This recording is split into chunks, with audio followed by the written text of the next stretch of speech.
அஷ்டவசுக்கள் கங்காதேவி கிட்ட வசிஷ்டருடைய சாபம் நீண்ட நாட்கள் இருக்கக்கூடாது, அதனால் நாங்கள் பிறந்ததும் தண்ணீரில் எரிஞ்சு எங்கள் ஆயில முடிச்சிருங்க அப்படின்னு வேண்டுறாங்க.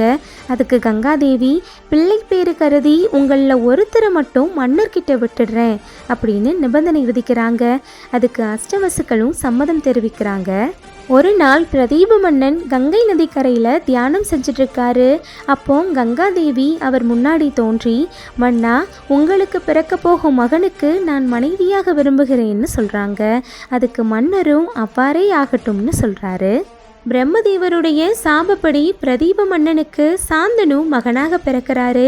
இவர் எல்லா கலைகளையும் கற்று இளமை பருவத்தை அடைகிறாரு. ஒரு நாள் பிரதீப மன்னன் சாந்தனுவை கூப்பிட்டு, மகனே, முன்னொரு நாள் நான் கங்கை நதிக்கரையில் தியானம் செஞ்சுட்டு இருக்கும்போது தேவலோகத்து பெண்ணொருவள் என் மருமகளாக விரும்புவதாக கூறினாள். அவள் உன்னை பார்க்க வரும்போது யாரென்று கேட்காமல் அந்த பெண்ணை ஏற்றுக்கொள்னு சொல்கிறாரு. பிறகு சில நாட்கள் கழித்து சாந்தனுவை அரசனாக முடிசூட்டிட்டு தவம் மேற்கொள்வதற்காக காட்டுக்கு போயிடுறாரு.